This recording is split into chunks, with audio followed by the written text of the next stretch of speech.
காரியங்களை இருக்கிறது. ஓடியாது நாம கொஞ்ச நேரம் ஜெபம் பண்ணிட்டு போகும். அப்பதான் உன்னை கர்த்தர் நினைப்பார். அப்ப அந்த மிருக ஜீவன்களையும் நோவாவையும் அவருடைய மனைவி பிள்ளைகளையும் மருமகளையும் நினைத்தார். மிருக ஜீவன்களை நினைத்தார். நீங்கள் போங்க, வெளியே போய் பழகி பெறுகிறீர்கள், நீங்கள் வார்த்தைகள் என்று சொன்னார். அல்லேலூயா. அந்த தேவன் நிச்சயமாய் உங்களையும் வார்த்தைக்கு பண்ணி பழகி பெருக பண்ண யாரா இருக்கிறாரு? வல்லவராக இருக்கிறார்.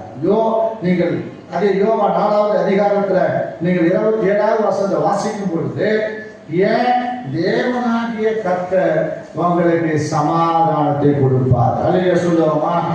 எப்படிப்பட்ட சமாதானம்? பூமியில நீங்கள் வாட்டிக்கும் பொழுது, பெருகும் பொழுது, நீங்கள் ஆஸ்வதிக்கப்படும் போது, நீங்கள் வருத்தத்தோடு, வேதனையோடு, சஞ்சலத்தோடு, கஷ்டத்தோடு நீங்கள் இருக்க வேண்டிய தேவையில்லை. எப்பொழுதுமே நீங்கள் சமாதானமா இருக்க வேண்டும் என்பதற்காக தேவன் ஒரு சமாதானத்தை கொடுத்தார். அது என்ன சமாதானம்? வாசிக்கலாம். யோவான் 14:27, சமாதானத்தை உங்களுக்கு வைத்து போகிறேன்,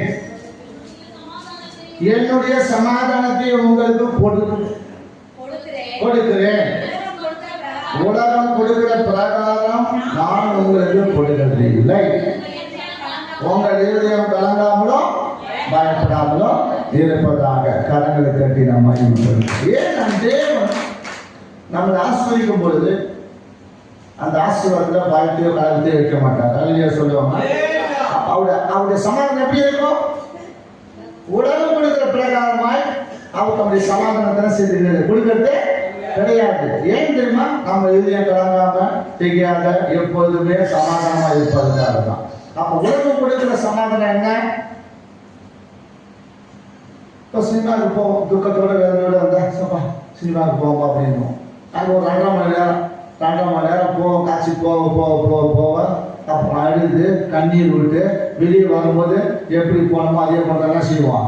சரி, இந்த காட்சி அப்படி இருந்தால் நல்லா இருந்திருக்கண்டி, சரி இப்படி வச்சிருந்தா பரவாயில்லடி, அங்கே போய் அழுதுகிட்டே தாண்டி வந்தோம், ஒரு சிரிப்பு இல்லை, ஒன்றும் இல்லடி, என்ன பாடமாக எட்டலாம் பாடம் அப்படின்னு சொல்லிட்டு வருவோம். இதை விட்டுட்டு நம்ம பீச்சிக்கு போகலாம் அப்படின்னு பீச்சிக்கு போகணும்னு வச்சுக்கலாம்.